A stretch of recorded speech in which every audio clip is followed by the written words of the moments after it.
इस time Congress party ये कहती हुई नज़र आ रही है कि अब कुछ सबूत दिखाओ कि पाकिस्तान को हाँ बर्बाद करा है। और कल आज तो नरेंद्र मोदी जी भी लाइव आए थे जो कि कह रहे हैं कि सबूत मांग रहे थे, इस बार हमने पूरा फुटेज दिखाया है। तो किसकी बातों पर भरोसा किया जाए अब? बिस्मिल्लाहिर्रहमानिर्रहीम रब्बिश रहली सदरी व यस्सिर ली अमरी वहलुल उक़दतन मिन लिसानी यफ़क़हू क़ौली।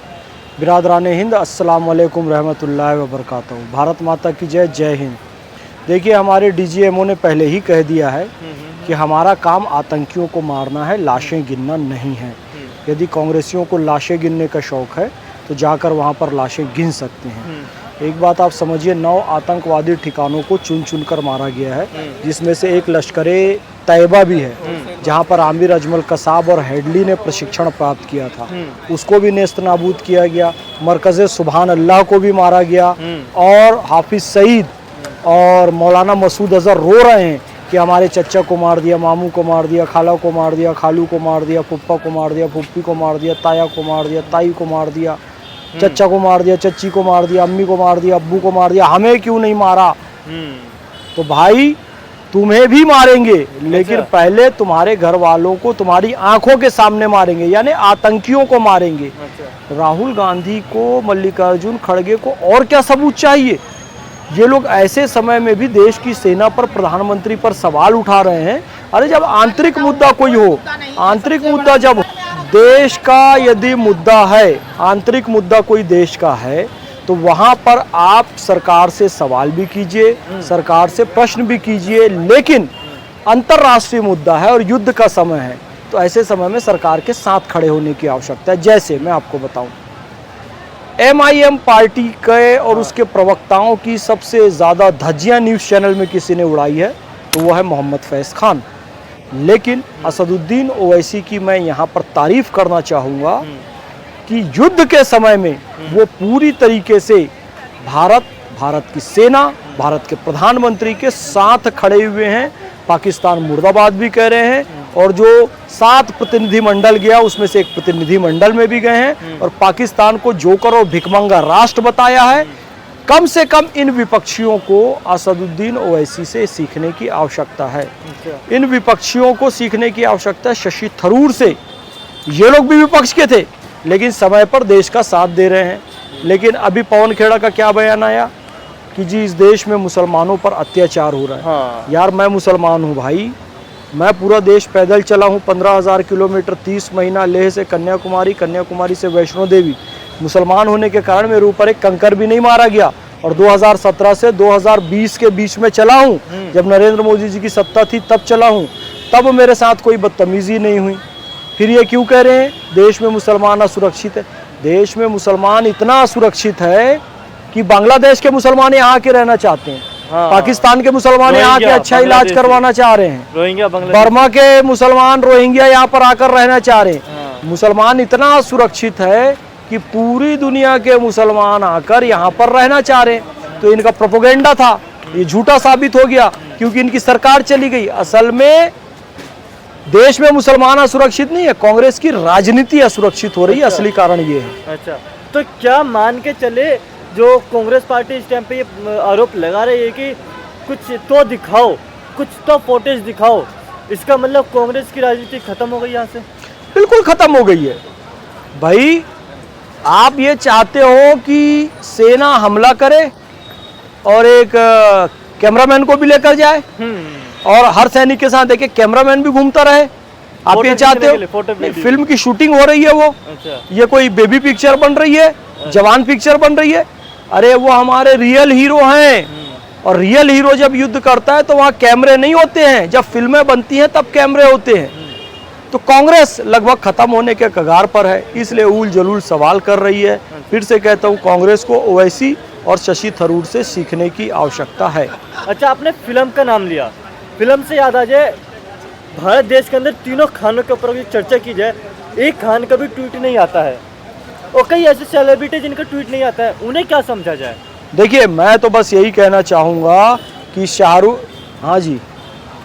शाहरुख खान, सलमान खान, आमिर खान, हाँ, ये ब्रांड एम्बेसडर हैं। हाँ। थम्स अप, पेप्सी और कोका कोला के। अच्छा। ये नहीं बोलेंगे लेकिन मोहम्मद फैज खान गौ माता के दूध का ब्रांड एम्बेसडर है। अच्छा। तो मैं कह रहा हूँ ना, मैं कह रहा हूँ ये शाहरुख सलमान आमिर नहीं बोलेंगे। और ये क्यों नहीं बोलते हैं पता है? इनको लगता है कि इनके फैन जो है पाकिस्तान में है, तुर्की में है। शाहरुख, आमिर, सलमान, पूरा पाकिस्तान मिलाकर तुमको उतनी कमाई नहीं दे सकता जितनी तुम्हारी फिल्म की कमाई अकेले दिल्ली और मुंबई से हो जाती है। तो पाकिस्तान के 2 कौड़ी के फैन फॉलोइंग के चक्कर में 140 करोड़ की जनता के साथ गद्दारी मत करो। इस देश की सेना के शौर्य को यदि तुम भुनाते हो फिल्मों के माध्यम से, तो इस देश की सेना के साथ भी खड़े हो, सेना के फंड में भी पैसे दो, सेना के शौर्य की तारीफ करो, प्रधानमंत्री के साथ खड़े रहो, वीडियो संदेश जारी करो कि पाकिस्तान एक आतंकी राष्ट्र है। जब युद्ध का समय आता है तब चुप हो जाते हो, बाद में फिल्में बनाने आ जाते हो। इनकी भी पोल खुल रही है।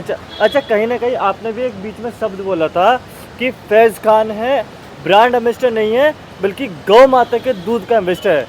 आपने ये शब्द बोला, कहीं ना कहीं लगता नहीं है आप एक मुस्लिम है और आप ऐसा बोले तो आपके ऊपर कहीं ना कहीं मुस्लिम जो सेकुलरिज्म के लोग हैं, जो मुसलमान में आपके क्या कहते हैं वो मौलवी जी हैं, वो आप पे कहीं ना कहीं फतवा जारी कर सकते हैं ऐसे मामले में? नहीं, ये क्या फतवा तो वो कुछ जारी नहीं कर सकते, और हम ऐसे फतवों को मानते भी नहीं जो देश को तोड़ने वाले फतवे हैं। देखिए, पैगंबर हज़रत मोहम्मद सल्लल्लाहु अलैहि वसल्लम ने फरमाया गाय का दूध शिफा है, गाय का घी दवा है और इसका मांस बीमारी है। तो गाय की महत्ता पैगंबर हज़रत मोहम्मद सल्लल्लाहु अलैहि वसल्लम ने भी बताई। वेदों में भी कहा गया गावो विश्वस्य मातरा, गाय संपूर्ण विश्व की माता है। ईसा मसीह का जन्म भी गौशाला में हुआ था। गुरु गोविंद सिंह जी ने भी कहा गो घात का दोष जग से मिटाऊं। तो गाय का महत्व तो हम लगातार बताते रहे हैं, पहले भी बताते रहे हैं। हम यही कहना चाहेंगे, शाहरुख, आमिर, सलमान, ये समय देश के साथ खड़े होने का है। देश की सेना के साथ, भारत माता के साथ खड़े हो।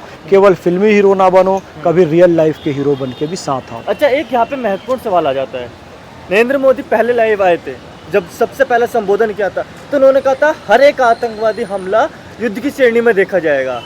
आज नरेंद्र मोदी लाइव आते हैं गुजरात से, वहाँ से लाइव आकर के कहते हैं कि वहाँ पाकिस्तान के बच्चे, बूढ़े, नौजवान चैन की रोटी खाए, अगर जब सरकार की बात में आएंगे तो मोदी की गोली तक खानी पड़ जाएगी। तो क्या अगला हमला पाकिस्तान के जनता के ऊपर होगा भारत की तरफ से? पाकिस्तान के लोग जिस तरीके से वीडियो और मीम बना रहे हैं कि हम तो पानी नहीं है तो प्यासे मर रहे हैं, कॉमेडी कर रहे हैं, और जी हमारे यहाँ तो मौत का नंगा नाच कर दिया इंडिया ने, कॉमेडी बना रहे हैं, पानी छोड़ दो नहीं तो हम नहाएंगे कैसे, कॉमेडी कर रहे हैं। एक कोई कह रही है कि मैं अपने मेकअप का ब्रश कैसे धोऊंगी। कहने का मतलब ये है कि पाकिस्तान के लोग भी कहीं ना कहीं हाफिज सईद, मसूद अजहर के साथ हैं, लश्कर तोयबा हिजबुल मुजाहिदीन के साथ हैं। तो या तो रोटी खाओ या तो भारत की गोली खाओ, कोई नहीं बचेगा। कोई नहीं बचेगा। पाकिस्तान का एक हिस्सा बलूचिस्तान बनेगा, पाक ऑक्यूपाइड कश्मीर भारत में मिलेगा, सिंध अलग होगा, पंजाब अलग होगा, थोड़ा मोड़ा कुछ बचेगा वो आतंकिस्तान बचेगा या पाकिस्तान बचेगा। पाकिस्तान देखो, क्योंकि पाकिस्तान को ना अरबी में कहा ही नहीं जा सकता। क्योंकि अरबी में पा शब्द नहीं है, पे शब्द नहीं है, जो इंग्लिश का पी होता है वो नहीं है। तो पाकिस्तान को अरबी भाषा में जब कहना होता है ना तो पाकिस्तान कहते हैं या पाकिस्तान कहते हैं। कई लोगों ने कहा भैया पाकिस्तान नहीं कहते, पाकिस्तान कहते हैं। मैंने कहा देखो, पी शब्द नहीं है तो पैलेस्टाइन है इंग्लिश में। अब पैलेस्टाइन को अरबी में क्या कहते हैं? फिलिस्तीन। पा की जगह फा लगाया तो पाकिस्तान पी नहीं है अरबी में, तो पा की जगह फा लगेगा तो पाकिस्तान क्या होगा? पाकिस्तान होगा। तो कहने नहीं जी पाकिस्तान कहते हैं। तो मैंने कहा ठीक है, ये तो सिद्ध हो गया कि पाकिस्तान तो नहीं कहते हैं, पाकिस्तान कहते हैं। तो ठीक है, ना बलूचिस्तान बचेगा, ना सिंध रहेगा, ना कश्मीर रहेगा, ना पंजाब रहेगा, तो जो बाकी बचेगा वही पाकिस्तान। अच्छा, अंतिम सवाल आपसे सर, भारत ने हमला करा पाकिस्तान पे, यहाँ तक समझ में आता है, लेकिन अब पाकिस्तान की तरफ से वो कहते हैं ना कि पिटने के बाद भी ये कर दिखाना, रस्सी जल गई लेकिन बल नहीं गया। पाकिस्तान के वाला सिस्टम है, पाकिस्तान के कुछ टुच्चे, हम टुच्चे कहेंगे, वहाँ के आर्मी चीफ हो गए, वहाँ के सेना अधिकारी हो गए, वहाँ के क्रिकेटर्स हो गए, ये कह रहे हैं कि अगर तुमने हिंदुस्तान वालों ने पानी रोका तो खून की नदियाँ बहा देंगे, पानी की जगह खून बहाएंगे। देखो, पाकिस्तान को एक पॉलिसी में बता दे रहा हूँ, पाकिस्तान वालों ध्यान से सुन लो। हाँ, पानी हमने सिंधु का रोक दिया है, हाँ, सिंधु धारा का मुख हमने मोड़ दिया है, सांपों को अब दूध पिलाना छोड़ दिया है। अच्छा, 1960 से खुद 20% पानी रख रहे थे, 80% तुम जहरीले नागों को पिला रहे थे। हाँ, लेकिन याद रखो, अब हमने उसे रोक दिया है। गर्मी का समय है, प्यास से मरोगे। अच्छा, और जब सिंधु का जल हम रोक के पूरा जमा कर लेंगे और बारिश आएगी हाँ, और तुम्हारे यहाँ भी भरपूर बारिश होगी, तो पानी को छोड़ देंगे। गर्मी में पानी के लिए तड़पा कर मारेंगे, हाँ, सुखा कर मारेंगे, हाँ, और बारिश में डुबा कर मारेंगे। अच्छा। क्योंकि एहसान का बदला एहसान होता है, कुरान शरीफ ये कहता है। हाँ, लेकिन तुमने हमें एहसान का बदला एहसान से नहीं दिया। अच्छा। 1960 से हमारा पानी पीते रहे हाँ। और हमारे 28 मासूम बेगुनाह हिंदू भाइयों का खून बहाया। अच्छा, तो अब हाँ, तुमको भुगतना पड़ेगा, या तो चुपचाप रोटी खाओ अच्छा। या तो हिंदुस्तान की गोली खाओ। सर एक छोटा सा अंतिम सवाल रहेगा, आपने कुरान की बात बोली है, भारत के कुरान और पाकिस्तान के कुरान में कितना अंतर है? पाकिस्तान में क्या है, कट्टरपंथी मौलाना बहुत रहते हैं, अच्छा, तो वो कुरान शरीफ की शिक्षा जो है तोड़ मरोड़ कर पेश करते हैं, केवल आतंकवाद के रूप में, हाँ, खाली 72 हूर के रूप में, अच्छा। खाली 4 शादी कर लो, गाय काट के खा लो, ये उनके पूरे स्टेटमेंट इसी के आसपास रहते हैं। शादी, 72 हूर, आतंकवाद, इसी पे उनके स्टेटमेंट रहते हैं। तो कुरान शरीफ का सबसे गलत रूप पूरी दुनिया में किसी देश ने प्रस्तुत किया है तो वो पाकिस्तान ने प्रस्तुत किया है। इसलिए हाफिज सईद वहाँ पर पलता है, मौलाना मसूद अजहर वहाँ रहता है, लादेन वहाँ के एबटाबाद में रहता है, जहाँ अमेरिका सील कमांडर घुसकर उसको ठोक के मारते हैं। पाकिस्तान आतंकिस्तान है, इस्लाम को बदनाम करने वाला देश है।